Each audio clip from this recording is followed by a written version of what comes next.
muchas, muchas investigaciones sobre ello para que podamos tener una relación buena, positiva. Roger, un ratito, espera. Ya, listo, disculpen. Una buena relación de pareja, lo cual es importante para la sociedad, teniendo en cuenta que son el núcleo del país. Justamente ahí es donde recibimos nuestros primeros valores. Empezamos entonces. Quiero iniciar con unas preguntas que son las principales, creo, a la hora de venir a terapia. El quién, cuál, qué, cómo y cuándo. Todos los aquí presentes hemos tenido alguna relación amorosa, una relación de pareja, y sabemos de qué pie cojeamos, así como que qué errores hemos tenido en nuestra relación, y también sabemos qué errores han cometido con nosotros. Lo primero que se pregunta una pareja que va a sesión, que va a terapia, siempre es el quién.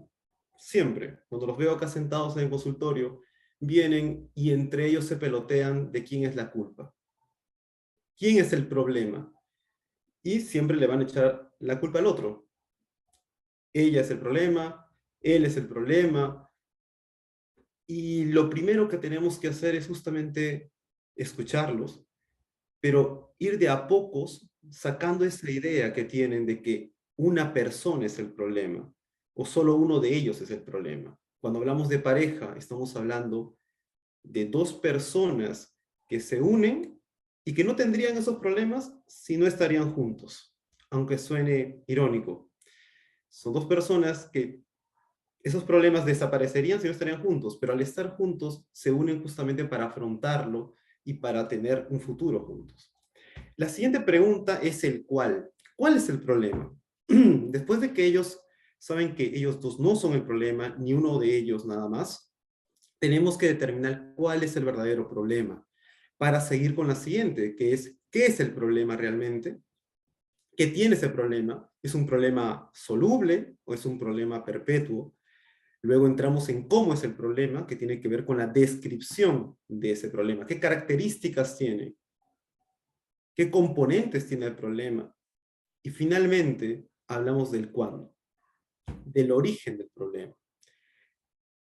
Como sabemos, también en enfermedades, por ejemplo, sabemos que los pacientes, cuando tienen una enfermedad, tenemos que saber el origen. Y no solamente para saber la evolución del problema o la evolución de la enfermedad, sino también para que no nos volvamos a exponer a ello. En psicología es igual. Si no determinamos cuándo inició el problema o cuándo empezó a ser realmente un conflicto, una crisis demasiado grande, no vamos a poder resolverlo. Esas son las preguntas que me gustaría que ustedes puedan hacerse de hoy en adelante cuando tienen una relación de pareja, y les invito a cualquiera de ustedes en el momento que prefieran, levanten la mano y con gusto resuelvo sus dudas. Esta ponencia quiero que sea interactiva. Me gustaría que sea interactiva, sé que no siempre se da. Perfecto, les presento el contenido que vamos a tener. Son solamente cuatro factores, cuatro componentes que he puesto, que es los factores protectores, los de riesgo, los trastornos relacionados y peligros comunes. En factores protectores vamos a empezar con qué hacen bien las parejas. ¿Qué es lo que nosotros debemos imitar de las investigaciones y también de parejas que son saludables, que tienen una buena salud mental en su relación de pareja, para que nosotros al imitarlo también tengamos lo mismo, compartiendo esos factores protectores? Antes de desarrollar cada uno de ellos, vamos a empezar con unos pequeños definiciones conceptuales que nos va a servir mucho para seguir esta ponencia. El primer concepto que tenemos que saber es el de salud mental. Este concepto es sacado por de la OMS, es bastante conocido también seguro por ustedes, que es el estado de bienestar en el cual el individuo es consciente de sus propias capacidades para afrontar tensiones normales de la vida, puede trabajar de forma productiva y fructífera y es capaz de hacer una contribución a su comunidad. Esto lo resumo con funcionalidad.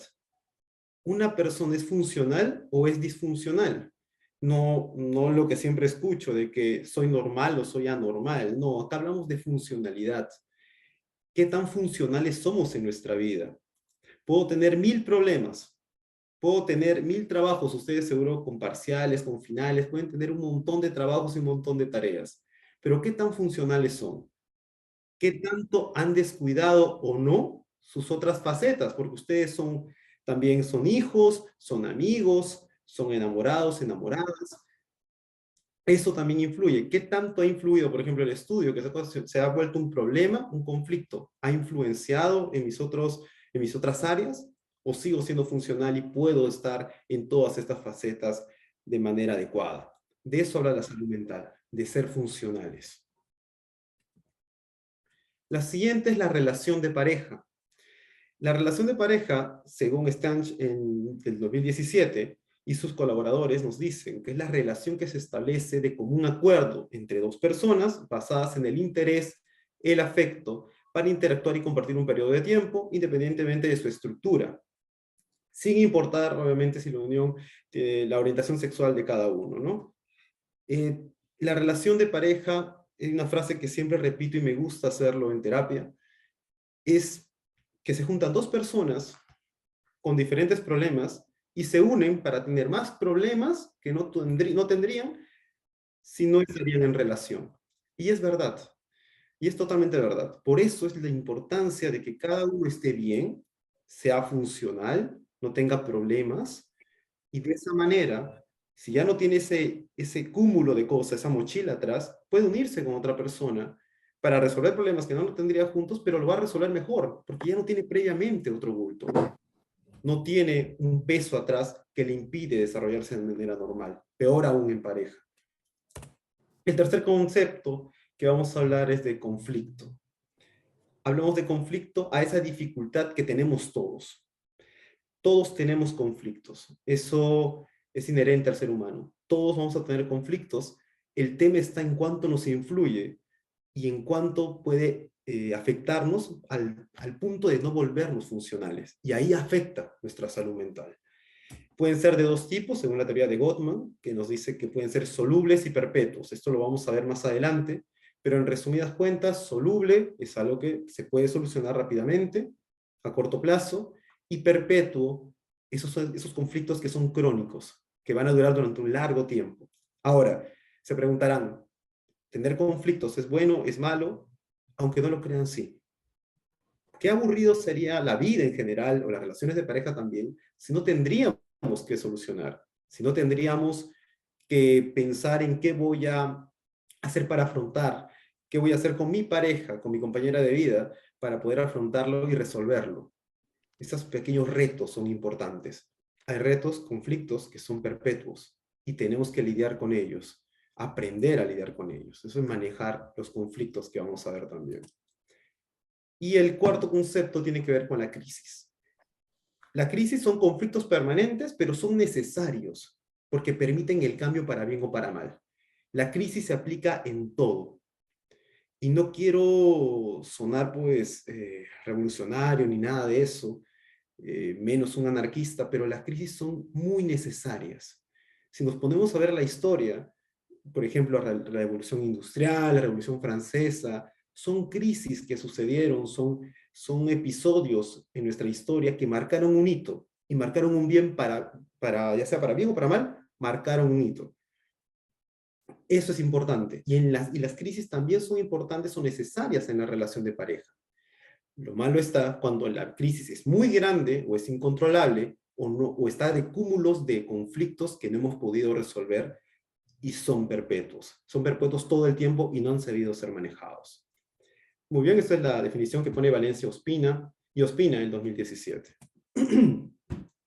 Muy bien, ya que hemos hecho la definición conceptual de todo eso, vamos a ir con la parte un poquito más pesada, que es de la parte de la teoría, de los factores protectores, según la teoría del método de Gottman y la teoría de Stenberg, de la teoría triangular del amor.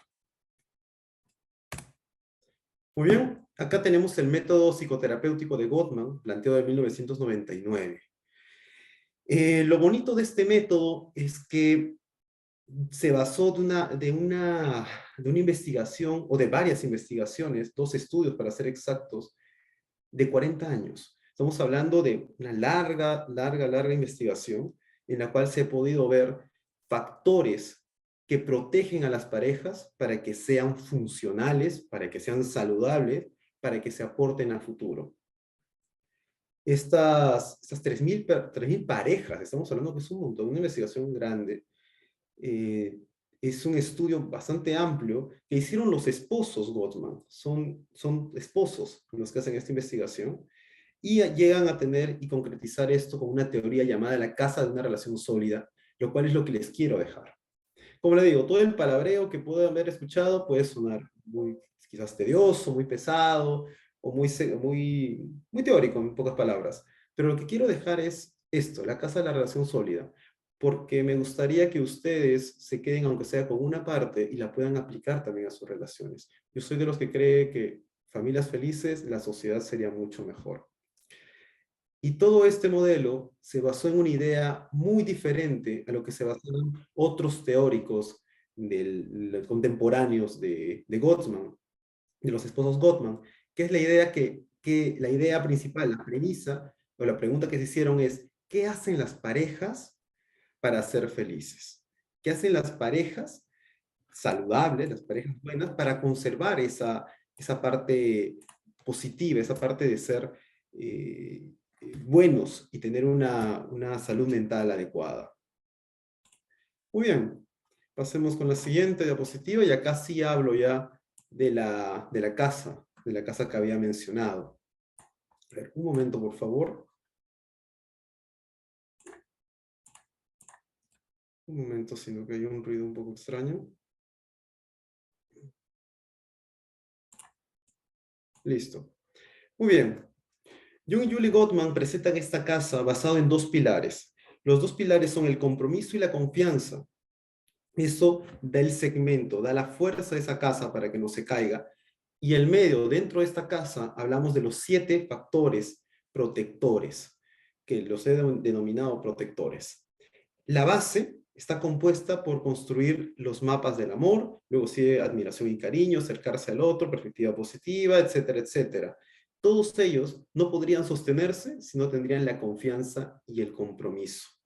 Para John y Julie Gottman, ellos creen que los supuestos en que se basa una relación saludable son dos. El primero, que tiene que haber un grado de amistad y un manejo de conflictos. Para estos dos, creen que toda esta casa lo que hace es que la pareja tengan un alto grado de amistad, sean amigos, que es el grado de intimidad que tienen una pareja. Este grado de amistad debe ser permanente. Puede caer lo demás, pero si conoces a tu pareja, lo conoces bien, y además de eso lo apoyas y te sientes bien y a gusto con esa persona, tu relación siempre va a mantenerse sólida, va a mantenerse bien. El siguiente supuesto es el manejo de conflictos. Como habíamos hablado antes, hay dos tipos de conflictos, los perpetuos y los solubles. Los perpetuos son duraderos, son permanentes, pero aún así tenemos que aprender a lidiar con ellos.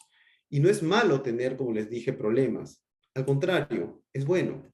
Es bueno tener problemas. Qué aburrido sería la vida si no lo tendríamos. Pero hay que saber lidiar con ellos. Y los solubles tenemos que solucionarlos rápidos. No es eso de hablamos después, otro día o lo dejamos así.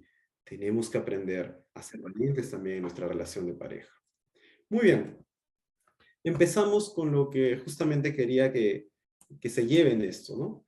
El primer componente nos dice que es el nivel de aprecio y respeto que existen en la relación.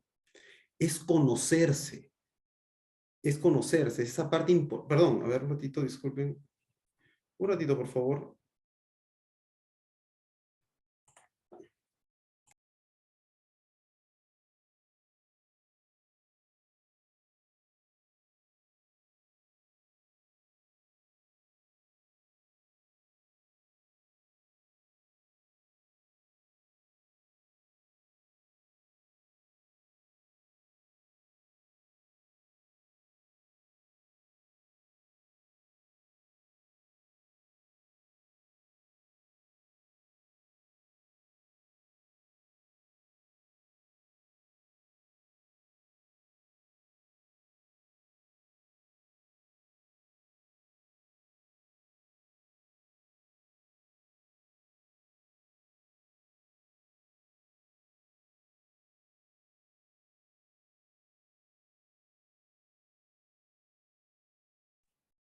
Disculpen la interrupción. Había un poco un extraño ruido que no me dejaba hacer la conferencia.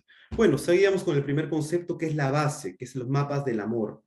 John y Julie Gottman habla de que mientras más se conozcan estas personas, esta pareja, más claro van a ver el mundo psicológico del otro. Esto es muy importante. Y tienen que recordar porque a veces nosotros cometemos ese error.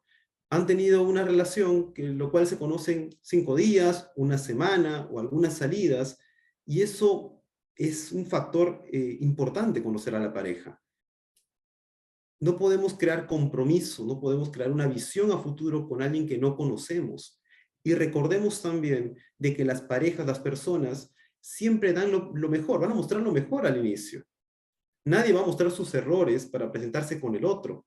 Siempre van a ir bien cambiaditos, bien perfumaditos, mostrar el mejor lado del otro. Nadie va a ir y va a decirles, no, mira, ¿sabes qué? Yo pierdo el control cuando me amargo. Nadie va a ser totalmente sincero, totalmente transparente.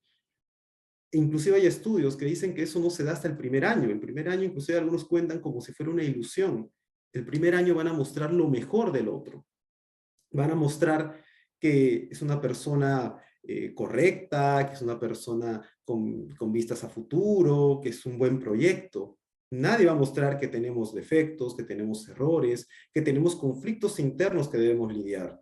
Entonces, eso tienen que recordar al elegir pareja. Y eso también quiero que se queden.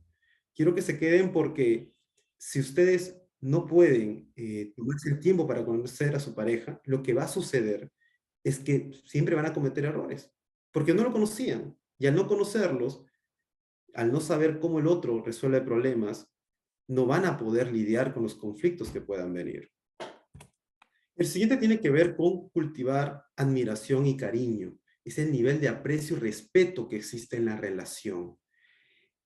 Yo recuerdo mucho a una colega, una joven colega, recién iba a terminar ella, que decía eso, ¿no?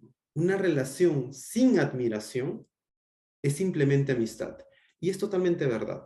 Y no hablamos de una admiración en la cual tenemos que idealizar al otro, no una admiración en la cual tenemos que idolatrar a una persona, ponerlo en un pedestal como si fuera inalcanzable y que fuera perfecto. No, nada. Cuando hablamos de admiración es determinar o ver esa característica que nos gusta del otro y que nos gustaría aprender, o esa capacidad que tiene el otro que te gustaría imitar, o que simplemente lo admiras y te dices, ah, mira, eso le hace especial a esta persona. Ese grado de admiración es muy importante y no deberíamos perderlo. Lamentablemente eso pasa como cuando tenemos un celular nuevo, disculpen que sea tan coloquial, cuando tenemos un celular nuevo lo cuidamos, que no se caiga, que su carcasita, que lo ponemos con cuidado sobre la mesa. Pasa un tiempo y el celular se cae 1000 veces. Es más, hasta jugamos a tirarlo, a manipularlo, como si ya hubiera dejado de perder su valor. Sin embargo, sigue siendo el celular. Lo que sucede es que lo vemos tanto que ya ese grado de admiración y cariño se va perdiendo. Dejamos de valorarlo como debería. ¿Qué sucede cuando esto se pierde? Entra a tallar el desprecio. Como vamos a ver más adelante, uno de los factores de riesgo es el desprecio. Este desprecio es ese desdén con que tratamos a la persona, esos insultos, esos agravios, esa forma de atacar al otro. El siguiente que hay que tener en cuenta es el acercarse al otro. John y Julie Gottman nos dicen que es la demostración de compromiso y atención hacia el otro. Vamos a desglosar todo eso y lo vamos a poner como detalles. Lo voy a resumir primero como detalles y le voy a explicar lo complejo que es eso. Con acercarse al otro, no me refiero a todos los días darle flores en su casa o llevarle algún recuerdo a su trabajo. No digo que siempre hay que darle pues el oso gigante o el regalo más grande para demostrar nuestro afecto. Es mucho mejor, aunque sea un pequeño beso en la mañana o una pequeña flor todos los días o un buenos días. Es mejor decirle ya desayunaste, ya almorzaste, ya cenaste, ¿te sientes bien? Que regalarle el regalo más caro solamente un día y nunca más. Es mucho mejor llenar esa cuenta bancaria emocional. John y Julie Gottman dejan este significado, esta palabra de cuenta bancaria emocional que tiene mucho significado y es bastante importante. Es como si todos los días estaríamos ahorrando para que algún día necesitemos de esta cuenta bancaria para que nos salve de una urgencia. Y justamente por eso he puesto crisis. La palabra en robo son los antónimos, ¿no? Cuando se pierde el acercarse al otro, inician las crisis. Pero esta cuenta bancaria nos puede facilitar. Estamos en crisis, o sea, la crisis, conflicto tras conflicto, y estamos en un tiempo permanente, con una relación que no está bien. Y luego, esos detalles, eso que me hacía el otro, me puede decir, oye, mira, pero no debe ser tan malo, porque a pesar de todo, se preocupa si ya comí, se preocupa si me va bien en el trabajo, me pregunta cómo me fue, qué voy a hacer, o que quiere compartir conmigo el tiempo. Entonces estamos hablando de que esta cuenta bancaria es muy importante. Y entra a tallar también la parte de los mapas del amor, de conocer a la persona, porque sabemos qué le gusta y cómo podemos hacerle sentir mejor. Entonces sabemos de qué llenarle. No vamos a llenar la cuenta bancaria con cualquier cosa, sino con cosas que le gusta al otro. Muy bien, vamos con el siguiente. Hablamos de la perspectiva positiva. Esta perspectiva positiva tiene que ver con la actitud. John y Julie Gottman nos dicen que es aprender a convivir con aspectos negativos del otro y focalizarnos en resolver los que tienen solución, ¿no? Los problemas, los conflictos solubles. Es la actitud. Sobre todo es la actitud, señores. Cuando nosotros perdemos la actitud positiva hacia nuestra persona amada, es cuando la relación empieza a ahogarse. Antes la veíamos con admiración, la veíamos con cariño, nos gustaba verla. Mi actitud hacia ella era, hey, tengo que cuidar lo que hablo, quiero hacerle sentir bien, no quiero aburrirla, hay que hacer cosas divertidas, detalles. Pero ¿qué pasa cuando ya tenemos un tiempo? Lo que sucede generalmente es de que esta persona deja de ser tan especial para nosotros y empezamos a tratarla de manera diferente, con una actitud un poco distante, ya no la tratamos como antes, que era pues una persona especial, queríamos hacerle sentir bien todo el tiempo. Y esto no debe perderse. La perspectiva positiva es muy importante porque evita que entre la conducta crítica, tallar y también el desprecio. El siguiente es uno de los principales, que es manejar el conflicto. Aquí John y Julie Gottman nos habla de dialogar sobre los problemas perpetuos para tener que resolverlos, perdón, aprender a manejarlos, y los solubles a resolverlos. Y nos deja 6 técnicas para manejar los conflictos. Son 6 pasos que nosotros podemos aplicar para cuando se presente un conflicto y nos estemos irritando, molestando con la otra persona. El primer paso tiene que ver con la tranquilidad. Sabemos que cuando nosotros estamos alterados, nuestro cuerpo fisiológicamente también sufre cambios. Nos sentimos a la defensiva o queremos atacar. Estamos preparados para la acción, cualquier conflicto que sea. En pareja es lo mismo. Igual, nos alteramos. Nuestra sangre empieza a recorrer nuestras extremidades y estamos muy cargados. Es por eso que muchas veces se presenta esta violencia física, ¿no? No solamente la psicológica. Pierden el control y luego dicen, uy, se me escapó. No, mentira. Hay que saber tranquilizarnos para poder lidiar los problemas. Y es lo importante de la tranquilidad. Saber identificar cuando estamos perdiendo esa tranquilidad y parar la discusión. Decir, ¿sabes qué? Un momentito. Ahorita no. Estoy perdiendo la paciencia, me estoy alterando. Tenemos un break, 10 minutos, 15 minutos, o lo que la pareja suela tomar. Y luego, nuevamente nos unimos y pasamos justamente al siguiente paso, que es suavizar. Saber cómo empezamos la resolución de un problema. No es lo mismo empezar alterado a querer resolver ese problema a tratar de empezar el inicio de una discusión o de buscar una solución mucho más calmados cuando nuestra mente esté en blanco y podemos lidiar mejor. El paso 3 tiene con recibir el desagravio. El desagravio tiene que ver con cuando la persona está dispuesta a aceptar un disculpa o está dispuesta a aceptar un me equivoqué de la pareja, ¿no? Cuando estamos en conflicto, cuando tenemos problemas, ¿qué sucede? Hay agravio. Nos podemos molestar, gritar al otro. En otras parejas inclusive se insultan, se burlan del otro, suelen utilizar pues el todo, nunca, siempre. Toda la vida haces malas cosas, siempre mientes, etcétera. Todos esos agravios los decimos a veces cuando estamos alterados. El paso 3 nos dice que hay que aprender a recibir el desagravio, a recibir un discúlpame, ¿sabes qué? En medio de la conversación te dije esto, te traté de esa manera, te etiqueté con este adjetivo. Tratar de aceptarlo y que nosotros digamos, hey, está bien, tienes razón, estás alterado, mira, no me gusta que me digas así, y tratamos de resolver y tratamos de ser también empáticos con el otro. No es fácil aceptar errores, no es fácil decir, oye, te dije loca, te dije loco, oye, discúlpame, te dije así. No es fácil decirlo. Disculparse es difícil. Hay que aprender a eso. En otras parejas que no tienen esta salud mental, que no son saludables, lo que pasa muchas veces es que uno puede decirle, ¿sabes qué? Te dije esto, discúlpame. Y esa persona se agarra de eso. No, mentira, tú siempre me dices así, ¿para qué te voy a disculpar? Toda la vida haces lo mismo. No estamos aceptando el desagravio. Al contrario, estamos iniciando otro problema por esa palabra que se dijo. El paso 4 tiene que ver con sentimientos y sueños. Tenemos tenemos que generar un ambiente en el cual la pareja pueda sentirse abierta a decirnos cuáles son sus sueños, cuáles son sus metas, cuáles son sus sentimientos hacia el otro. Tenemos que aprender a dar ese ambiente, porque si no aprendemos a darlo, lo que pasa es que se cierra esto, se cierra ese canal de comunicación y dejamos de conocer a la persona, porque los sueños, las metas también cambian según la edad.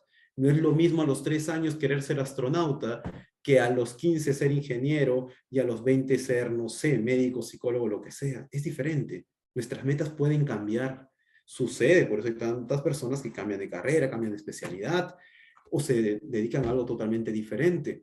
Y tenemos que aceptar que hay etapas también de la vida y las personas pueden cambiar sus sentimientos y pueden cambiar sus sueños, mas no su esencia. Si conocemos su esencia de la persona, podemos aceptarla. El paso 5 tiene que ver con la influencia de la pareja. La influencia de la pareja tiene que ver con el poder. Más claro no puede estar. Tiene que ver con el poder. ¿Cuánto dejamos que influya el otro? Y estos dos pasos, sobre todo, quisiera que ustedes se lo graben. Quiero que lleven estos pasos para que lo apliquen, porque los otros pueden sonar inclusive un poco amplios, necesitan un poco más de técnicas, etcétera, porque siempre va a quedar eso de cómo lo hacemos. Pero la influencia de la pareja es entender un concepto que está en la base, que está por encima de esos 4 pasos, ¿no? Que tiene que ver con cómo la persona, nuestra pareja, esa persona especial, deja que influya en nosotros y también se deje influir. Qué importante es eso. Y les voy a poner un ejemplo de lo importante que es. Cuando hay un problema, generalmente la persona A plantea una solución A, la persona B plantea una solución B. ¿Y qué hacemos? Desatamos una guerra en la cual creemos que el que vence es el que predomina su idea. Yo argumento mi idea B y le digo, por esto debemos hacer esto, tengo estos argumentos, para mí esta es la respuesta, tenemos que hacerlo de esta manera. La persona A va a hacer lo mismo. Es una lucha de poder. No es un tira y afloja, es un tira y tira. Los dos están tirando de una cuerda para ver quién se queda con ella. ¿Y qué sucede muchas veces? Tomando este concepto de la filosofía, sucede una victoria pírrica. No sé si todos lo conozcan. Una victoria pírrica es cuando ganamos, sí, ganamos, pero a un costo muy elevado. Muy elevado, que hasta una pérdida, perder la batalla, hubiera sido mucho más barato, porque la victoria nos ha costado muy caro. Y eso sucede en la pareja. En ese tira y tira de los dos, se hacen daño, se agravian, y cuando uno gana le dice, te lo dije, sigue molestando al otro. ¿Qué debería pasar? Deberían dejarse influir, dejar que el otro diga su argumento para que podamos tomar lo positivo del otro y esa persona también tome lo positivo de nosotros. Así como los errores. Mira, este error tiene mi idea, pero tu idea también tiene este error. Se escuchan. Y pasamos al paso 6, el compromiso de crear un plan C. Tenía el A, tenía el plan B, y en vez de tira y tira y que gane uno de estos dos, fusionamos o tomamos lo mejor de cada uno y obtenemos una respuesta C. Parece simple, pero es lo que las parejas tienden a caer siempre. Caen mucho más en este paso. ¿Por qué? Porque yo tengo razón. Como les dije al inicio, por eso las preguntas. ¿Quién es el problema? Ella es el problema. Él es el problema. Y la otra persona, no, tú eres el problema. Tú estás mal. Dos ideas enfrentados, dos estilos enfrentados, en vez de fusionarlos y ver, oye, nos sentamos, hay que ver el problema y resolvemos para tener un plan C. Lo importante de estos pasos, sobre todo estos dos, es que intentemos hacer un consenso. Y así evitamos también la conducta defensiva, que es eso de, el problema no soy yo, eres tú. El siguiente es el hacer que los sueños de la vida del otro se hagan realidad. Estimular a las otras personas a hablar sobre sus ideales, sus sueños, sus valores y creencias. Lo que habíamos dicho hace un momento también, ¿no? Lo importante de que conozcamos al otro y sepamos a qué apunta. Tenemos que crear ese ambiente de estimular al otro. Ya no solamente en el conflicto, como lo que habíamos hablado, sino también en general. No solamente en el conflicto, en general tiene que haber este ambiente del cual se pueda aperturar una comunicación abierta para que haya una mejor relación. Evitamos la conducta crítica y la evasiva. Crear un sentido de trascendencia, esto ya es a futuro, es la visión, es entender los anhelos y sueños del otro en pos de crear nuevos. Tomamos estos anhelos y sueños, entendemos por qué la otra persona lo quiere adquirir y apoyamos. Apoyamos directo o indirectamente a que lo haga. Y si no, juntos creamos nuevos sueños, nuevas metas y ayudamos a que se realicen. Esto crea esa cultura que tiene cada familia. No todas las familias son iguales. Las familias son muy distintas. ¿Por qué? Porque crean esa idiosincrasia, esa originalidad que tienen las familias, porque se unen dos personas, dos culturas diferentes, se unen y crean una nueva. Y eso es lo bonito. Por eso es tan diferente cada familia. No hay dos familias iguales, jamás. Inclusive si son muy parecidas, de la misma edad y todo, y viven en el mismo barrio y en el mismo distrito, en el mismo país, son distintas igual, por más que tengan costumbres similares. Cuando se juntan en familia, crean nuevas costumbres. Hijos también con valores que pueden parecer a otros, pero de diferente grado y niveles también. Así evitamos también la conducta evasiva. Muy bien, hemos terminado de hablar de la casa. Hemos visto todos los pasos de arriba a abajo, cada uno de ellos. Y voy a entregarles una teoría que contiene a todas estas. Justamente por eso, porque quizá les suena muy grande o les ha parecido muy amplia la explicación de cada uno, aunque he tratado de hacerlo lo más simple posible. Y vamos a condensarlo después en una de solamente 3 factores y ya no 7 factores y 2 pilares, que es el compromiso y la confianza que toda relación tiene que tener. Para finalizar, este compromiso y confianza es de paredes, ¿cómo decirlo? De paredes que pueden permitir el ingreso a otros, pero con las reglas que pongamos en la relación. Son permeables esas paredes. Hay relaciones un poco más abiertas, otras un poco más cerradas. Cada relación tiene sus reglas diferentes. El compromiso y la confianza hace eso. ¿Cuánta confianza le entregamos al amigo, al amiguito, a la amiguita? ¿Cuánta confianza y para hasta dónde no entra? El compromiso igual, son las reglas que ponemos, hacia dónde apuntamos, qué permitimos y qué no. Estamos en una cultura, este al lado del charco es una cultura monogámica. No es poligámica como la parte de Oriente quizás. Y eso no es que sea bueno o malo, pero aquí generalmente se determina eso. Hay algunos que sí, algunos que no. Establecer inclusive eso. Basta de creer que hay reglas que son tácitas y que hay que cumplirlas. Es mejor hablarlo. Es mucho mejor que dar pesados y hablar de esos temas feos. Podemos caer lo mal posible, pero hablamos de esos temas feos porque es mejor tener las reglas claras, a tener que adivinarlas y luego decir, ah, pero debería saber. Esa persona debería saber. No necesariamente. Suponer es un gran enemigo también de las relaciones. Vamos a hablar de la teoría triangular del amor. Y con esto vamos a enfocarnos en condensar todos esos factores que hemos visto arriba. La teoría de Stenberg de 1986 es antigua, es un poco antigua.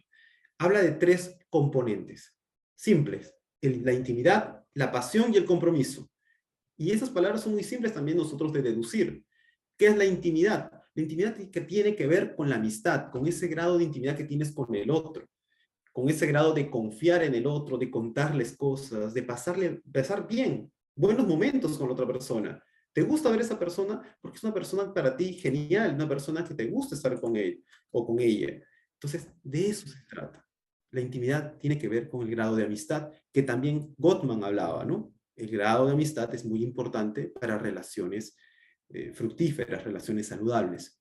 Stenberg lo nombra como intimidad, ese grado de confianza, ese grado de amistad que tenemos con el otro. La pasión tiene que ver con parte de la parte sexual y con parte también de los detalles y las caricias y el cariño. Tiene que ver con eso que le entregamos a la otra persona, el tiempo que le damos de calidad, ese buenos días, buenas tardes, buenas noches, ese en la noche de ya cenaste, te sientes bien, en qué te puedo ayudar, saber que cuenta esa persona con nosotros y viceversa. Qué importante es esa parte de la pasión, porque no solamente es sexo, no es solamente eso, no se reduce a eso, es más que eso. Y esa pasión tiene que ser igual de importante. No es que tiene un segundo plano, no, es muy importante también. Y el amor también se compone por el compromiso. Es la parte o el componente frío de esta teoría. Es la parte de las reglas. ¿Somos monogámicos o no somos monogámicos? Apuntamos a convivir, apuntamos a casar, en qué momentos nos vemos, en qué momentos no, hablar de cosas que tienen que ver con las reglas, con lo que se puede y lo que no se puede hacer en la relación. Hablaba hace un momento, ¿no? De lo importante de decir las cosas y no suponerlas. Hay bastante, hay una pregunta que siempre me hacen, ¿no? ¿Mi pareja puede ver a su expareja? Tal vez, aunque suene raro, quizás con ustedes, algunos me dirán, pero ¿cómo va a ver a su ex? Si es su ex, ¿cómo le va a ver? ¿Cómo van a compartir cosas? ¿Quién sabe? Influye mucho el tipo de relación que tengas con la otra persona y también cómo haya terminado con la pareja y también cómo sea tu pareja en su comportamiento con una expareja. Varía mucho. Y eso tiene que ver con el compromiso y se tiene que hablar. ¿Sabes qué? A mí me molesta que veas a tu ex por estas razones. Me gustaría que no lo hagas. No suponer de que, no, debería adivinar que a mí me va a molestar eso y no debería verlo. Verla o verlo. Suponer es un gran enemigo de las relaciones. Y estos tres componentes se fusionan, ¿no? Cuando están los tres juntos, hablamos de un amor completo, un amor consumado. Tenemos los tres componentes, no necesariamente al 100, pero sí tiene que haber porcentaje de cada uno. Pero cuando no está uno de los componentes, surgen los problemas. Cuando es solamente gusto, por ejemplo, faltan los dos, hablamos de amistad. Cuando solamente hay pasión, hablamos de encaprichamiento, solamente deseo sexual. Cuando hablamos de compromiso, hablamos de amor vacío. El amor vacío es, por ejemplo, las relaciones que eran antes pactadas, ¿no? En familia, antiguamente. Otro amor vacío podría ser inclusive, y esto ya entra a debate, no quiero chocar, pero podría ser, por ejemplo, las relaciones muy conocidas ¿cómo le llaman? El sugar daddy, sugar mami, sugar baby, todo eso tiene que ver también. Porque hay compromiso, claro, porque hay un trato, una parte fría, ¿no? Hay un trato, de hecho, pero no hay un grado de intimidad, no conoces a la otra persona. Hay pasión, entre comillas, porque no necesariamente va a ser genuina. No estás con la otra persona porque te atrae necesariamente. Quizás solamente por el trato que tiene. Lo dejo ahí, ¿no? Y también se fusionan, ¿no? Por ejemplo, intimidad más pasión, hay un amor romántico. Es ese amor, el primer amor de colegio. Ese amor bonito, que todo es color de rosa y que pensamos que vamos a estar con esa persona toda la vida. Y al final, bueno, creo que siempre no es así, ¿no? Creo que no quiero decir siempre, pero creo que no es así. Generalmente se pierde eso porque no conoces también otro tipo de parejas. Generalmente terminan. El amor compañero tiene que ver con la intimidad y el compromiso. Es la fusión de estos dos. Es cuando te llevas bien con la otra persona, han hecho sus reglas para no equivocarse, pero no te atrae tanto. No tiene muchos detalles contigo. No se llevan bien en el cuarto al tener relaciones. Entonces, no hay un amor totalmente consumado. Y también tenemos el amor fati, ¿no? Que es la pasión y el compromiso. Hablamos de un amor en el cual hay mucha pasión, hay mucho deseo, hay mucho detalle, hay compromiso también, pero no conoces a la persona. Puede pasar también en relaciones que se conocen pues un mes y ya están. Conocieron poco a la persona, pero hay reglas, sabes qué cosa debes hacer y qué no. Hay pasión porque te trae mucho, te gusta mucho, pero no hay el otro grado, que no te gusta su forma de ser. Quizás no se llevan bien. Se reduce simplemente a algo más carnal y algo también de compromiso, ¿no? Tener visión a casarse, quizás, a tener hijos, etcétera, pero no se llevan bien, no se conocen del todo. Y reiterando, Goldman nos dice lo importante que hay que conocer a la pareja, y esto tiene relación con los mapas del amor, que es la base de esa casa sólida. Y bueno, para mencionarlo nada más, cuando no están estos componentes, hablamos del no amor, ¿no? Sin ningún componente. Eso ya no es amor, ya no es una relación. Cuando no están estos tres, no hablamos de una relación amorosa, una relación de pareja. Muy bien. Eh, Acá lo he tratado de unir.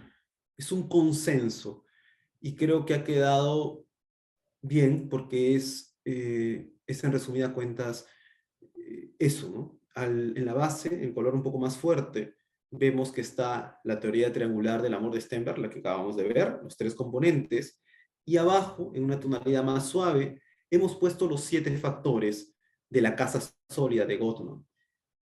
Ahí tenemos cada uno de ellos, ¿no? Por ejemplo, en la pasión, hablamos de cultivar la admiración y el cariño, hablamos de acercarse al otro, lo que habíamos hablado. En esta parte de la pasión tendría que ver, por ejemplo, la cuenta bancaria emocional, esos detalles que ponemos, esa parte importante que es darle detalles, preocuparse, hacerle sentir al otro que cuenta con nosotros. En la segunda columna vemos la intimidad. La intimidad que ya que acabamos de ver, ese grado de amistad, como les mencionaba, donde está contenido el mapa del amor, conocer al otro, lo importante de conocerlo, entenderlo, saber cómo es, la perspectiva positiva, hablábamos de la actitud que tenemos al ver al otro. A un amigo no es que lo ves mal, si es tu amigo lo ves porque te cae bien, porque te gusta su forma de ser, te sientes a gusto con esa persona, ahí tiene que ver la perspectiva positiva. Y hacer que los sueños se hagan realidad, aunque esté tranquilamente también podría estar en compromiso. Eh, es ayudar al otro a que cumpla sus metas. Y para que tú sepas sus metas, tiene que haber intimidad. No a todos cuentas tus metas. No a todos cuentas qué quieres lograr. No todos tienen esa apertura. Aquí por eso tiene que haber la intimidad. Y el compromiso, entramos con los conceptos de manejar el conflicto, muy importante, ya sabemos, solubles y perpetuos, y crear un sentido de trascendencia. Es decir, yo me comprometo con esta persona porque tengo una visión a futuro. Quiero lograr cosas con esa persona. Y qué bonito suena, pero qué difícil es hacerlo, ¿no? No todos tienen el mismo nivel de compromiso. Muy bien. Esas son en consenso, esa fusión de estas dos teorías, estos dos modelos. Ya saben, el primero, pasión, intimidad, compromiso, tiene que ver con Stenberg, la teoría triangular del amor, y las de abajo tienen que ver con la casa sólida de Gottman. Bien, vamos a empezar con los factores de riesgo que tienen que ver con los 4 jinetes. ¿Ya? Eh, para empezar, ¿no? Cuando hablamos de factores de riesgo, aquí estamos hablando de eso que incrementa el porcentaje de que hay un peligro. Estos 4 jinetes lo que hace es que produce, ya sea una separación, puede producir un divorcio, puede producir que haya violencia, puede producir que haya infidelidad, crea consecuencias. Eso hacen los factores de riesgo, por eso lo importante de controlarlos. Y los vamos a ver a continuación. Los 4 jinetes, ¿no? Tenemos la conducta crítica, conducta defensiva, desprecio y conducta evasiva. Acá tenemos todas estas en mención y vemos un montón de palabras. Un montón de palabras, ¿no? Nunca, siempre, todo, nada, problema eres tú, insultos, sacamos, burla, tenemos el desinterés, tenemos la indiferencia.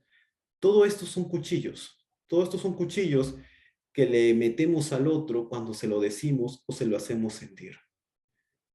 ¿Y cuántas personas aquí presentes lo hemos hecho y lo hemos recibido? Muchos, creo que todos en alguna parte de nuestra historia hemos también sido agresores. Hemos atentado con el otro, a nuestro ser amado, lo hemos atentado diciéndole estas cosas, los más comunes, los primeros, y nunca siempre todo nada. ¿Qué tiene que ver este cuchillo con el cuchillo? Son las llagas que le clavamos al otro, esas heridas que le clavamos al otro, esas llagas que creamos en nuestra relación. La conducta crítica viene con siempre, siempre haces lo mismo, nunca vas a cambiar, toda la vida vas a ser igual, nada te importa, en nada crees. Todas estas palabras hacen mucho daño y hacen mucha mella en el otro. Sin embargo, analícense, muchas parejas estarán acá también.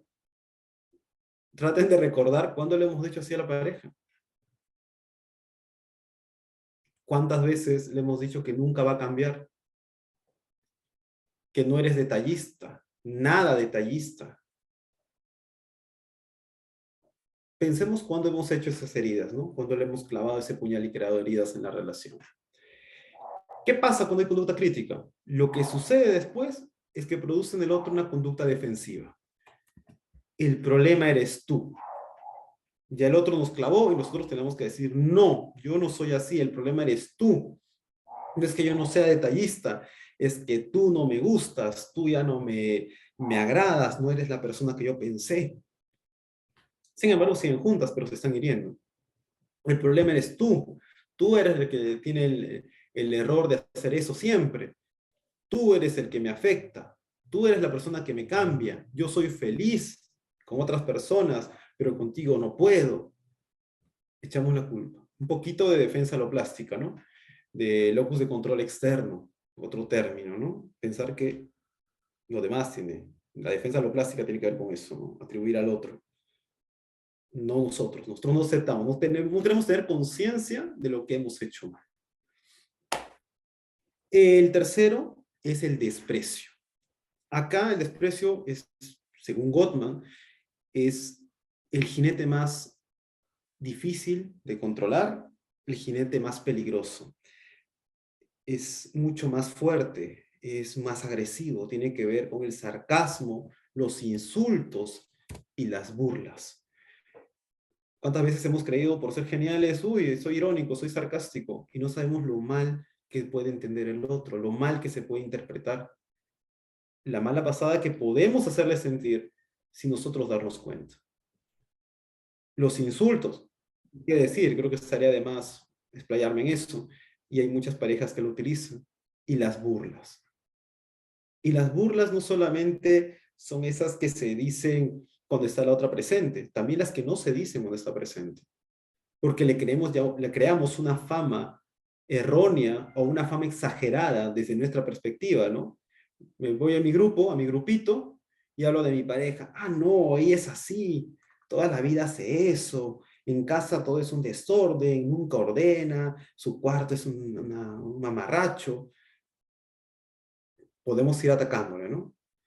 O por el contrario, la mujer también, no, siempre llega borracho, nunca, no sé, limpia el baño, siempre deja todo mojado. Estamos burlándonos del otro, a sus espaldas, pero igual nos estamos burlando. Y eso tiene que ver con el jinete del desprecio, cuando ya perdemos esa barrera que nos impide hablar de nuestra pareja, ¿no? Como al inicio les dije, ¿no? Con el celular nuevo. Uy, hablamos maravillas, uy, esto es lo máximo, me siento bien, lo cuido, todo. Va pasando el tiempo y ya no es lo mismo. Ya lo tratamos diferente. Ya no tratamos con el mismo amor, aprecio y cariño que deberíamos tener.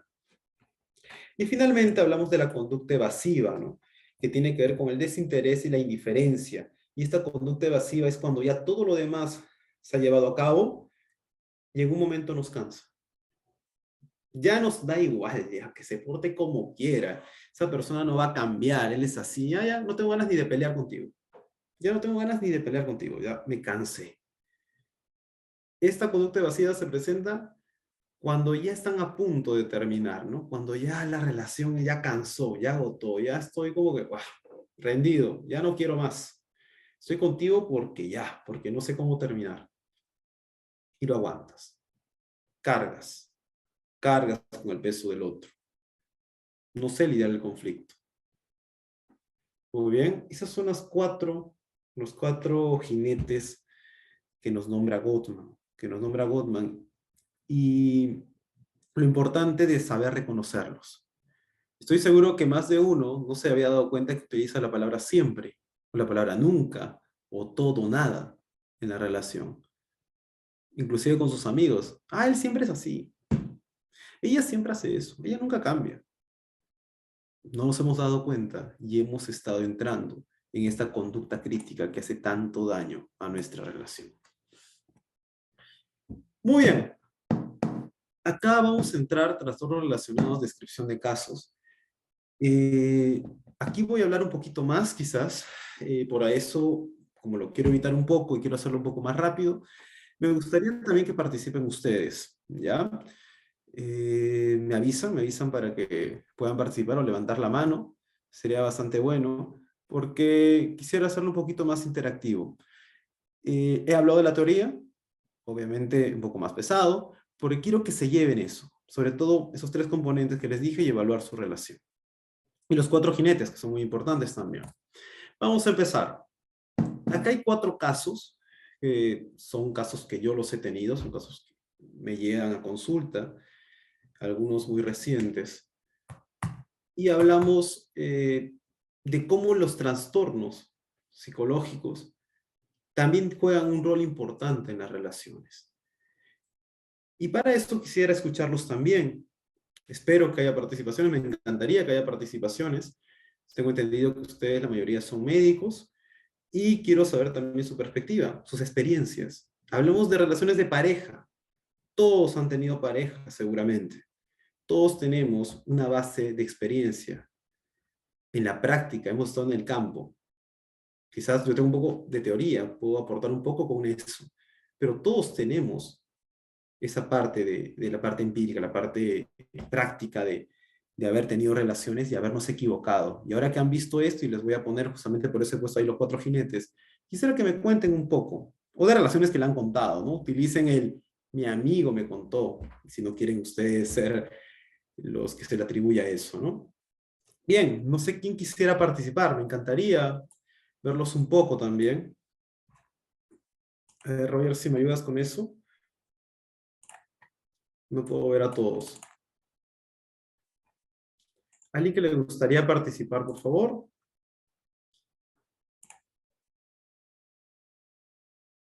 Sí, por favor, Fátima, adelante, muchas gracias. Sí, muy buenas noches. Qué gusto.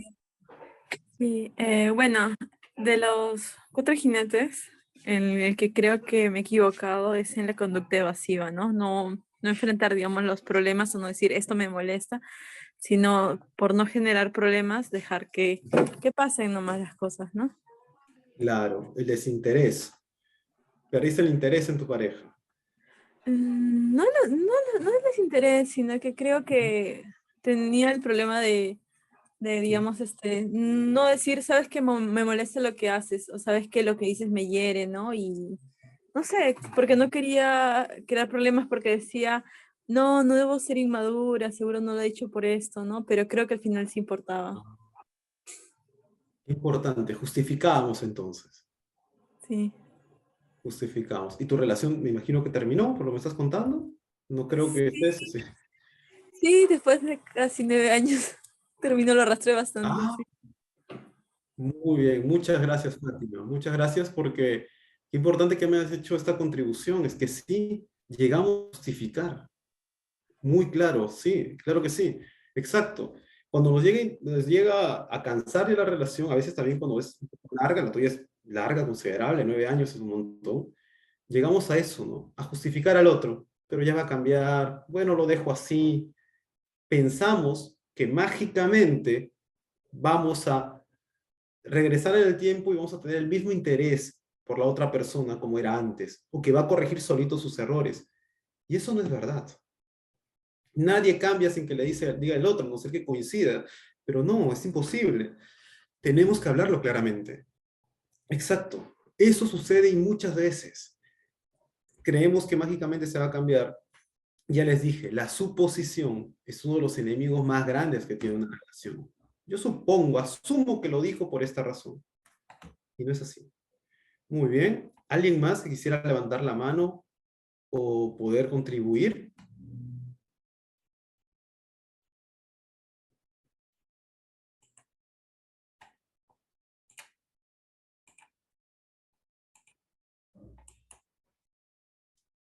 ¿Alguien más, por favor? Me gustaría una intervención más para poder seguir.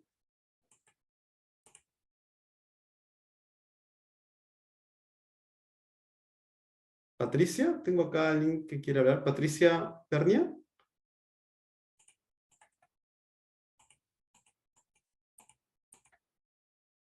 No le escucho.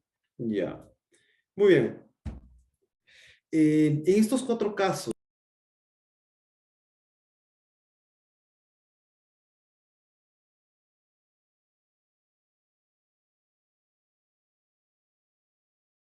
Su audio se Estás apagó, disculpe. sí.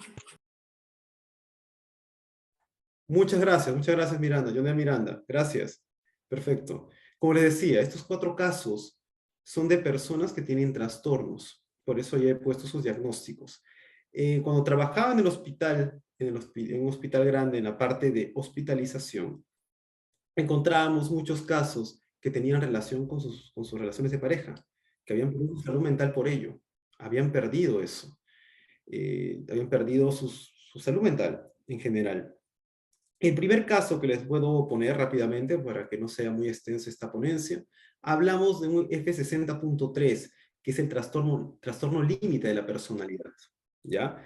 Este trastorno límite de la personalidad, no sé si todos lo conocen, pero se caracteriza porque hay una inestabilidad total. Son inestables. Sus emociones pueden fluctuar muy rápidamente, pueden pasar del llanto a la alegría de manera muy rápida, son manipulables y también manipuladoras, son personas muy intensas. Y a veces voy a hablar en femenino porque es notorio, se da en casos de mujeres que de hombres. Es es muy fácil de ver que estas personas son influenciadas por sus parejas, tienden a entregarlo todo de manera desmedida y a la vez, después de un momento, pueden hablar pestes del otro. No les dura mucho eso, son muy cambiantes. Hay un sentimiento crónico de vacío también. Suelen cortarse, suelen hacerse daño. Esto también es muy común, es por eso que van a hospitalización, pero no llegan a quitarse la vida en sí, son cortes superficiales. La física que tienen estas personas es de que sus relaciones son intensas, pero no tan duraderas. ¿Ya? Suelen idealizar bastante a la pareja. ¿Qué suele tener? Por ejemplo, un caso particular de una chica de 24 años, más o menos, que llegó a hospitalización por cortes, por haber atentado, se desangró y la hospitalizaron, con una pareja de 30 y tantos años. Cumplía con todos estos criterios. Ella fue primero diagnosticada con depresión, sin embargo, con la evaluación constante determinamos que era una paciente borderline, una paciente de trastorno límite. Y suele haber muchas de esas características. En su relación de pareja hay mucha crítica, hay mucha conducta defensiva, porque recibe constante crítica porque sus conductas no son buenas. Sus conductas a veces sobrepasan entre comillas, la normalidad, la funcionalidad. Suelen vivir a límites, por eso que se llama trastorno límite de la personalidad. Tienen conductas de riesgo, muchas conductas de riesgo, y obviamente a la pareja no le gusta. Y hay también el tema del desprecio, ¿no? Hay mucha violencia. En este caso en particular era un atentado contra otro. Un atentado contra uno, el otro atentado también, y entre los dos se atacaban. El siguiente caso, que es un F31.1, hablamos de bipolaridad sin síntomas psicóticos. Hablamos de una persona que tenía 34 años, nacionalidad argentina, mujer. Su pareja tenía 44, le llevaba 10 años. Aquí, en particular, esta paciente tenía pues, estados de manía y estados de depresión muy constantes, bajones de ánimo constantemente, y la pareja no le entendía. De aquí surgía lo que se llama pues, la conducta crítica. También le ponía, estaba también la conducta del desprecio, ¿no? Había bastante etiquetas. Tú eres una enferma, eres una psiquiátrica. Y no ayudaba eso a su progreso para nada. Era un caso bastante complicado.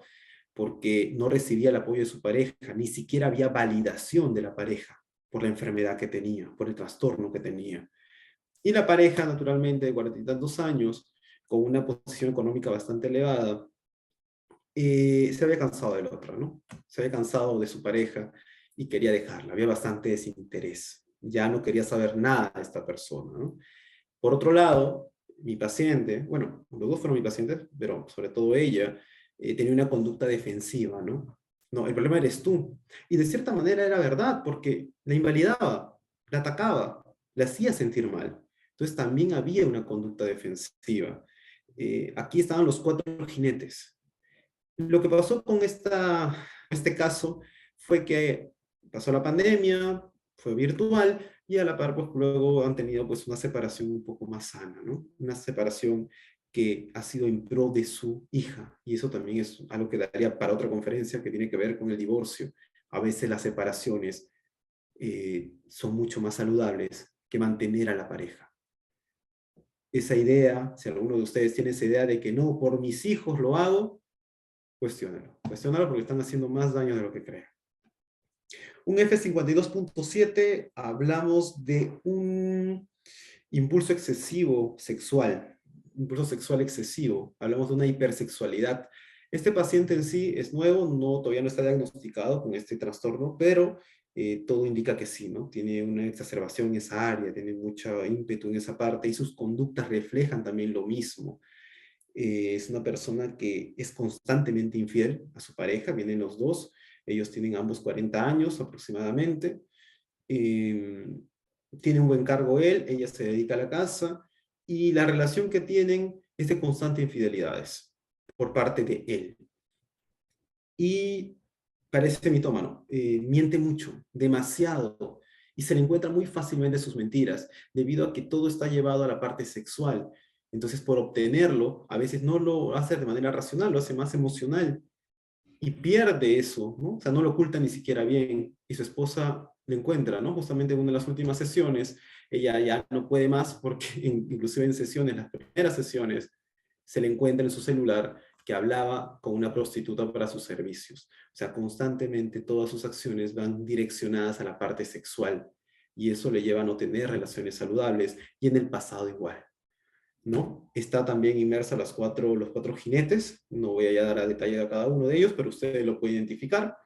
Y finalmente, y este es el caso diferente a estos tres, hablamos de un F60.1, hablamos de un trastorno esquizoide, perdón, de la personalidad. Un F60.1 se caracteriza por un paciente que es aparentemente aburrido, soso, es extraño. Son personas que generalmente están aisladas, que tienen comportamiento raro, que no saben expresar sus emociones y tienen constantemente una ansiedad social. Pero hablamos de un niño que posiblemente tenga este trastorno, ya no podemos diagnosticar antes de los 18. Él ya no es tan niño, tiene 15, 16 años, y desarrolla este posible trastorno esquizoide. ¿Pero por qué lo pongo aquí? Porque si bien no hay estudios claros que determinen de que este A más B da igual a esquizoide, sí hay estudios que indican que padres con una forma de actuar pueden intervenir y pueden crear entre comillas, a un hijo con un trastorno esquizoide. Entre ellas hay un distanciamiento emocional, ¿no? Son distantes emocionalmente. En este caso, los dos padres, ahorita actualmente de 50 y tantos años, son muy distantes con él, y entre ellos también. No se expresan cariño, y el adolescente lo ve, lo percibe, que no hay muestras de afecto entre ellos. Son muy poco afectivos, son muy poco afectivos. Hay invalidación también de las emociones, de los sentimientos del otro. No se valida las cosas que tiene el otro.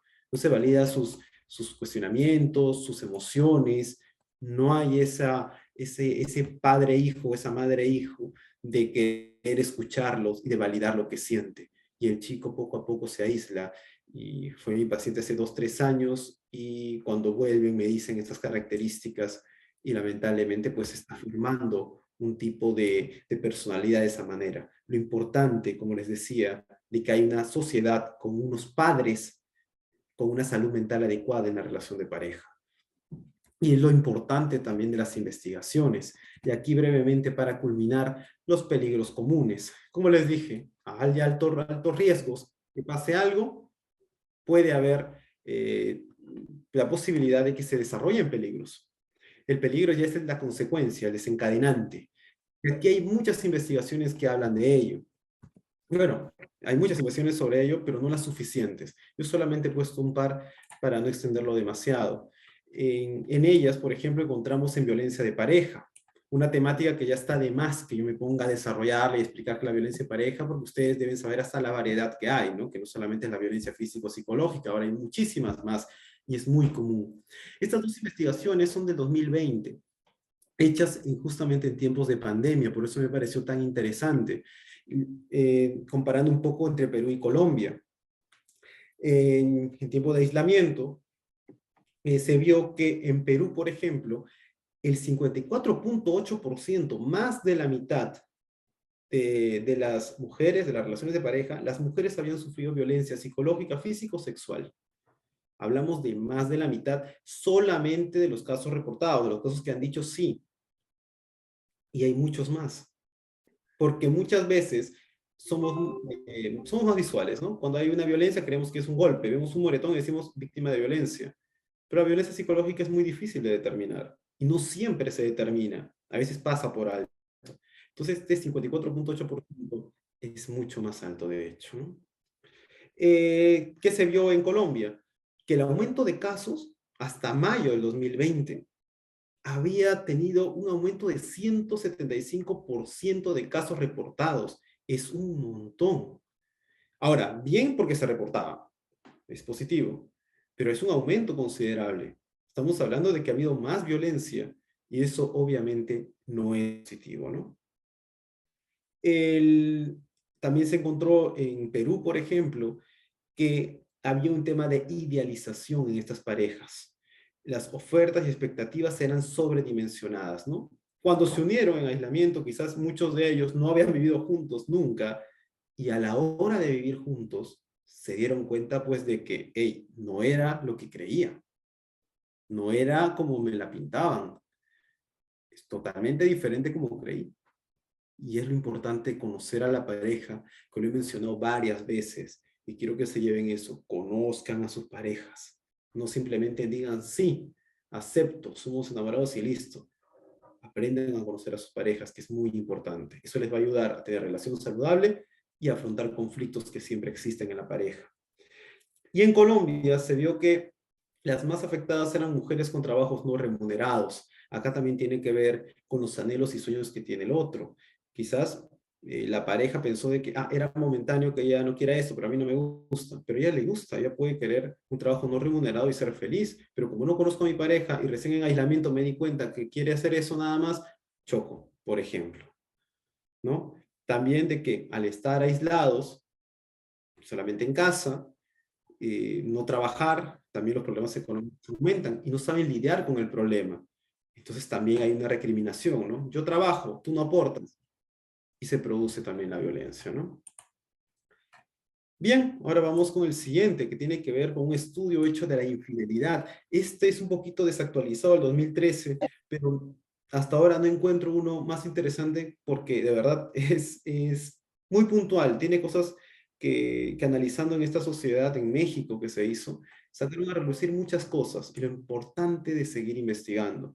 La investigación se llama Las causas que llevan a la infidelidad, un análisis por sexo, en la cual se hizo una muestra de 300 personas, esto fue en México. El instrumento utilizado fue de frases incompletas, frases que se tenían que ellos completar y tenían que poner. Y se encontró lo siguiente, que las mujeres eran más infieles cuando se sentían solas e incomprendidas por su pareja. Mientras que los hombres tenían otros motivos para ser infieles, que eran el aburrimiento, la incomodidad y la confusión. La confusión entendida cuando no están los parámetros hechos, ¿no? ¿A qué lleva la relación? ¿Cuál es el compromiso? Esos eran los motivos por los cuales llevaban o los llevaron a ellos a ser infieles. ¿Qué carecían las parejas o las relaciones cuando fueron infieles? Los hombres carecían de novedad. Todo era igual. Todo era igual y por eso sacaron los pies del plato. no sé, como no conocían a sus parejas quizás, no pudieron hablar o qué le gusta al otro, qué no le gusta y poder interactuar y poder hacer cosas nuevas. Y en las mujeres hablamos que les faltaba amor, cariño y atención. Si se dan cuenta, los motivos y las carencias van relacionadas. Lo que se encontró también fue que las parejas que regresaron fueron por diferentes motivos también. Las mujeres regresaban con su pareja luego de ser infieles porque se sentían protegidas. Es decir, habían sido infieles con otra persona, pero esa persona no le había dado esa protección que ellos querían y volvieron con su antigua pareja por esa razón. En cambio, los hombres fue por amor. ¿Y por qué? Justamente porque encontraban en la otra pareja quizás esa novedad, esa parte más pasional, les gustó esa parte más pasional, se divirtieron todo y luego dijeron, hey, pero la parte de la intimidad, la parte del compromiso no está, no hay amor. Entonces volvían con sus antiguas parejas porque se sentían más cómodos y amados con la pareja que habían engañado.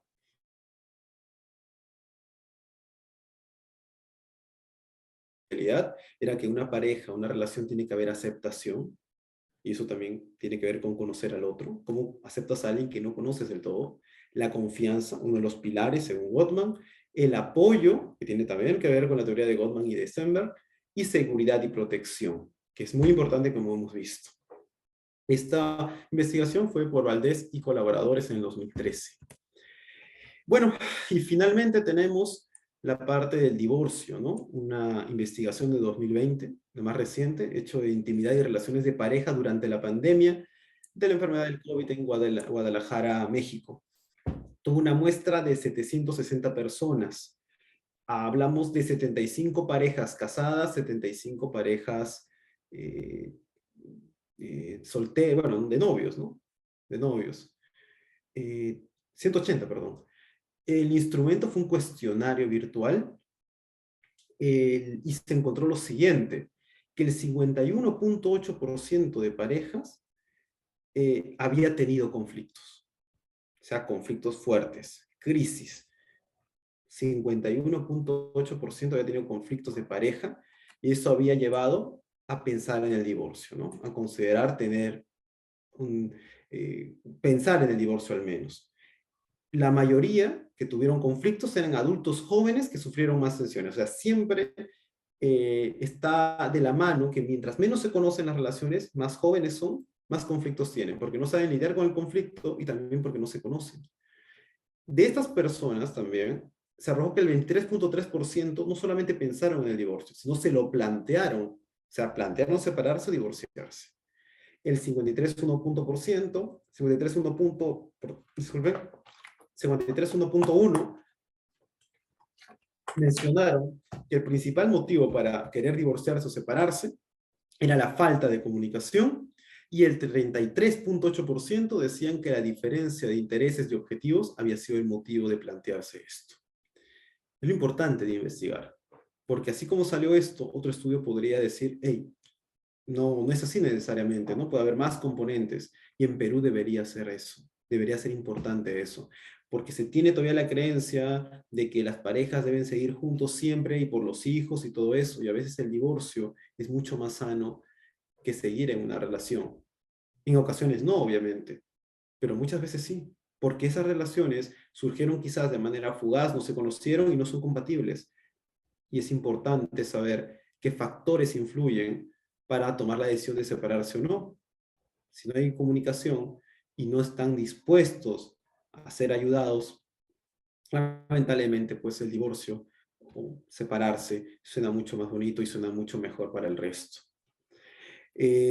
Para recalcar, y esto también es importante, en la terapia de pareja se busca justamente que sean compatibles. Nosotros no unimos parejas. No es nuestra labor necesariamente, y eso puede sonar raro y muchos dirán, poner el rol del terapeuta de pareja, que nuestra relación esté mejor y sigamos unidos para siempre. No necesariamente. Nuestro rol es que darles herramientas, que busquen lo mejor del otro, que se conozcan, y de acuerdo a eso piensen en, a ver, ¿somos compatibles o no? Sí, podemos luchar por esto. Vamos, lo hacemos. Pero si se dan cuenta que no, ser honesto con uno mismo y decir, sabes que no amo a la otra persona, y mejor amigos y padres aliados, a ser unos padres que se odian y estar juntos en una relación obligados, ¿no? Rodríguez y Rodríguez 2020 arroja esta investigación.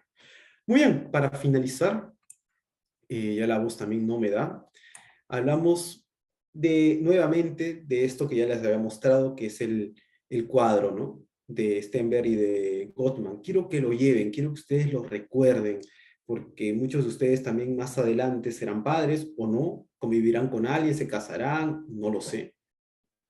Y la idea es contribuir un poco, ¿no? Con eso que se llama salud mental, con eso que suena lejano y no suena nuestro problema, pero sí lo es. La salud mental es tema de todos. Lo bonito sería que pensemos en la salud mental y digamos, hey, eso anhelo. No anhelo solamente un carro, no sé, un departamento, no sé, la ropa de marca, sino también, hey, anhelo salud mental. Es lo que me gustaría. Porque de nada sirve lo material si ustedes no lo disfrutan. Y lo disfrutan cuando están calmos, cuando tienen esa paz con el resto y esa paz interna. La pasión, la intimidad y el compromiso, y ahora hablamos. Y para resumir, es la pasión, la parte que damos, lo que recibimos y que damos. La intimidad, ese grado de amistad importante que lo subraya y lo resalta y lo pone en luces, Gottman, conocer a la persona. Y el compromiso, compromiso para ir adelante, compromiso cuando hay reglas, para manejar el conflicto. Muy bien, eso sería todo conmigo, las referencias. Con ustedes, bueno, me presento, me llamo Juan Luis Arroyo Valenzuela, soy magíster en Psicología Clínica de la Salud, soy psicoterapeuta en terapia familiar y de pareja, con un enfoque sistémico, y bueno, y mi contacto. Muchas gracias, eso sería todo conmigo. Muchas gracias, Luigi, por la excelente ponencia. Creo que nos has podido mostrar la complejidad de este tema, a la vez la importancia y su relevancia, no tan solamente, ¿no? Desde una perspectiva, como bien lo mencionas, de solamente la unión familiar, sino también otras consideraciones como lo que viene a ser el divorcio, un tema que muy pocas veces quizás por y quizás no ser muy popular, ¿no? Se suele mencionar, pero definitivamente a veces es una alternativa dentro de lo que viene a ser los objetivos terapéuticos, ¿no? Que se llegan a encontrar con los pacientes. Bueno, chicos, si hubiera alguna pregunta, pueden escribir en el chat o pueden en todo caso levantar la mano. Por ejemplo, acá te leo la pregunta, Luigi. Joel Miranda te pregunta, por Sí. ejemplo, excelente ponencia y dice, ¿qué libro le recomendarías para este tema? Sí, justo quería responderle. Ajá. Sí, mira, justo acá cito, entre los que pongo, porque había más, pero ya no quise poner muchos. No sé si lo lees ahí, pero los libros de Gottman y las investigaciones que hacen son muy importantes. No sé si la pueden ver ahí. Otro libro importante podría ser, por ejemplo, uno que no he puesto ahí, te voy a tratar de recordar el nombre. Creo que lo tengo acá en mi biblioteca. Bueno, no lo tengo aquí, no recuerdo el nombre, pero sobre todo los de Gottman, estos libros y las investigaciones que él tiene son muy importantes. Están en inglés la mayoría, algunos se lo van a poder encontrar traducido, pero me gusta mucho esa orientación. Ahora, de Stenberg también hay libros, son un poco antiguos, hay investigaciones también de ello. A ver, ahorita no recuerdo el nombre, pero hay un libro que sí quería dejar y no lo he puesto. Pero si tendría que recomendar alguno, serían los de Gottman. Los de Gottman ya hay muchos de ellos. Ok, muchas gracias. Después también hay otra pregunta de Fátima. Te hace la consulta en ¿cuánto afecta la diferencia de edad en una pareja? Qué bonita pregunta, qué compleja también. Hace poco me la hicieron. Y vamos a ver.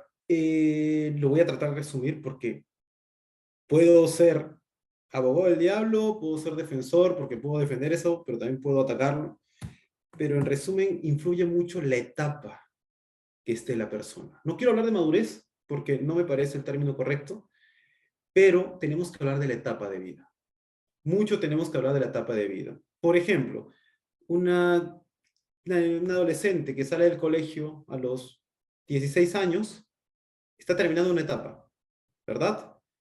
Y se relaciona, por ejemplo, con el enamorado que tiene 21 años, 22.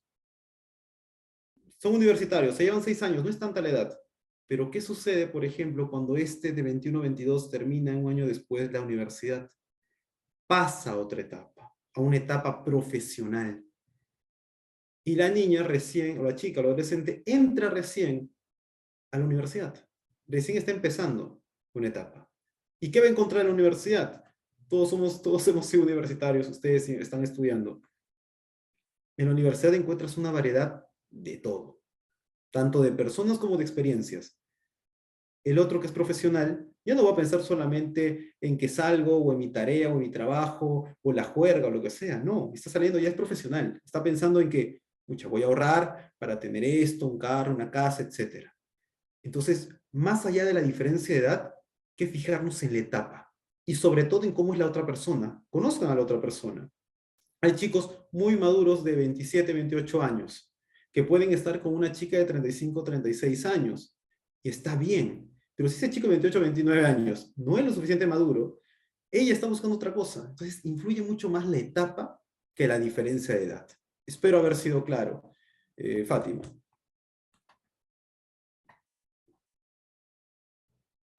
A ver, hay una siguiente pregunta, ¿no, Roger? Sí, sí, es una pregunta de Fernando Salamanca. Y menciona, ¿desde qué enfoque podemos ayudar a nuestra pareja a mejorar o coadyuvar un cambio al identificar uno de los 4 jinetes? Ya, muy bien. Mira, si hablamos de enfoque, yo, a pesar de ser sistémico, yo te voy a decir Gottman. El enfoque de Gottman, el modelo de Gottman, es muy importante. Ahora, el enfoque sistémico, si hablamos de enfoques, hablamos del enfoque sistémico, también es muy importante, porque hablamos de que nosotros somos seres sociales y estamos conectados y a veces repetimos patrones. De la parte sistémica también podemos ayudar, porque si nosotros nos vamos a hacer la genealogía y vemos un poco más atrás, 3 generaciones atrás, estoy seguro que vamos a ver que su madre, por ejemplo, su padre, ha cometido también esos jinetes. Ya ha habido invalidación, ha habido crítica, ha habido defensivo, por ejemplo, quizás el esposo simplemente decía, no, tú tienes la culpa, y ya. Y ella lo vio. ¿Qué aprendió? Aprendió de que si ella ataca, el otro se calla. Y siguen juntos. Un aprendizaje vicario, ¿no? Entonces, el enfoque, si te hablo de enfoque, yo diría el enfoque sistémico. Si me hablas de métodos, te diría del método de Gottman, porque el método de Gottman justamente se enfocó en qué hacer bien. ¿Qué hacer bien para evitar los jinetes? Pero si ya están instaurados en tu pareja, Fernando, yo te diría pues el enfoque sistémico. El enfoque sistémico te ayudaría bastante porque no solamente te ayuda a conocer a tu pareja, sino que tu pareja también se ayuda y puede comparar y ver cuándo aprendió esto, ¿no? Lo importante del cuándo, como había dicho, ¿no? ¿Cuándo lo aprendí? ¿Cuándo y por qué lo estoy repitiendo? Que siempre hay un motivo también. Espero haberte ayudado.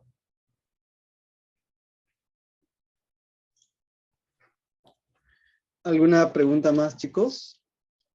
Para poder, si no, continuar con la finalización de la ponencia. Bueno, mientras alguien más se va animando, Luigi, de una manera, por ejemplo, particular, yo pude identificar en algunos clientes de que muchos de ellos en la época de pandemia, no sé si habrás podido identificar también, más que todo en el confinamiento, en los primeros meses, cuando se renovaban los 15 días periódicamente, Eternos. algo muy interesante era que muchas parejas, en este caso nuevas más que todo, justamente como mencionas, ¿no? Recién se están conociendo, muchas veces no saben cómo afrontar los problemas que pues suelen aparecer en la relación, y muchos de ellos caían en lo que venía a ser lo denominado como efecto burbuja, ¿no? O sea, es como un paréntesis de la realidad que luego que cuando termina, ¿no?, el confinamiento, muchas veces se suele ver de que hay otros factores que anteriormente no había. No sé si tú has podido identificar o quizás te haya tocado algún tipo de paciente de ese tipo y quizás si es que puedas ahondar un poco más en eso para que los asistentes quizás puedan conocer un poquito más acerca de ese efecto, ¿no?, que a veces suele suceder en las parejas nuevas más que todo. El efecto burbuja. Y justamente me has hecho recordar una investigación que estuvo a nada de estar aquí, pero no quería extender más. Era una investigación hecha en Perú, que decía justamente eso, ¿no? Que estas personas se aislaron del resto, pues, todos estuvimos aislados de manera, pues, obligatoria, y fueron obligados a perder su individualización.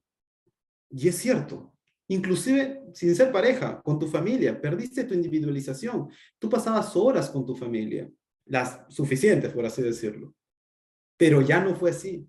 Ahora tenías que, disculpen la palabra, soportar, aguantar a tu pareja. Disculpa que diga la palabra, pero es la verdad, porque muchos estaban quizás ya con los cuatro jinetes aguantando y fueron obligados a vivir con la pareja. Que él puede ser descuidado, puede tener quizás sus conflictos perpetuos, pero para ustedes lo lidiaban bastante bien cuando estaban separados y solamente se veían por horas. Pero luego tenían que verlo todos los días, a cada momento, a cada rato.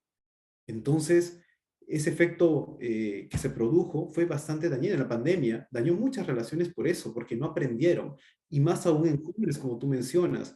Obviamente, ¿por qué en jóvenes? Primero porque tienen menos experiencia en relaciones de pareja, evidentemente. Segundo, porque muchas veces las relaciones jóvenes inician de manera muy rápida, de manera muy fugaz. Se conocen un tiempo, ni siquiera de tanta calidad, o sea, no lo conocen a profundidad.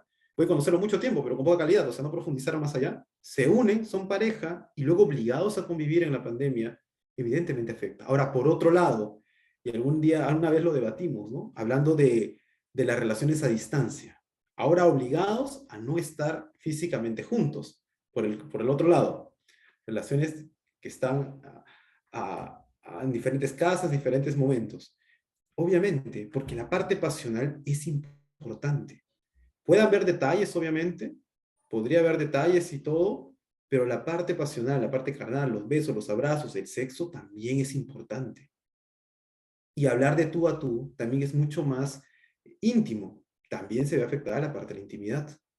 Entonces, estamos hablando de que sí, la pandemia dañó muchas relaciones, pero otras utilizaron esa crisis, como les mencioné, para algo bueno, para ponerse a prueba, seguir adelante e inclusive aprender de ello y hacer una mejor relación, ¿no?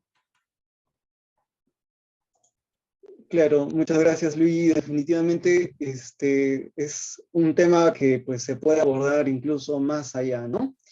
Bueno, chicos, creo que no hay ninguna pregunta más. Nuevamente, Luigi, agradecerte por la ponencia, por el tiempo y la disposición. Esperamos contar contigo para próximas ponencias. Eh, bueno, chicos, por otro lado, voy a enviar por el chat el post-test. Y para finalizar, más que todo, pedirles si por favor pueden prender sus cámaras. En este caso, Luis, para que puedas dejar de compartir la pantalla, para que puedan salir todos en la foto final y de esta manera pues, pueda finalizar la actividad como Claro. tal. ¿Ok? Chicos, por favor, prendan sus cámaras. Esperamos unos minutos, Luis, por favor, para que todos prendan sus cámaras y puedan salir en la foto de recuerdo. Sí, sí, sí.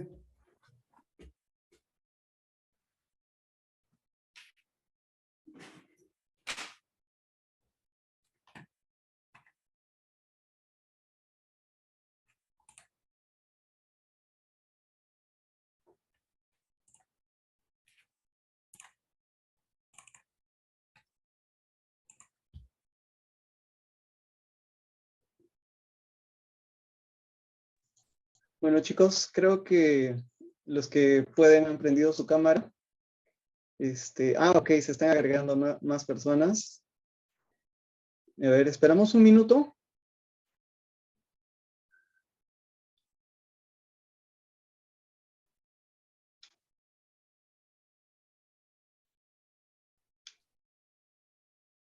Sí, yo creo que sí. Ahora sí, procedemos a la toma de fotografía. Vamos a tomar dos tomas porque salen como dos hojas, creo. Así que a la voz de tres, sonríen. Uno, dos, tres. Ok, a ver, otra vez. Vamos a a la segunda página. 1, 2, 3. Listo, muy bien chicos, muchas gracias por su asistencia. Luis, nuevamente te agradecemos y bueno, también a ustedes, a los asistentes, participantes. Esperamos que esta actividad por parte de CEPAIS SCOF y CPPC haya sido de su agrado y que pues nuevamente los tengamos en próximas actividades. El link del post-test para los estudiantes de medicina en este caso va a estar aperturado hasta las 7 de la noche. En ese momento se va a cerrar el test para que pues ya pueda darse finalizada las respuestas. Ok chicos, entonces finalizamos la ponencia. Muchas gracias nuevamente y que tengan una buena noche. Hasta luego.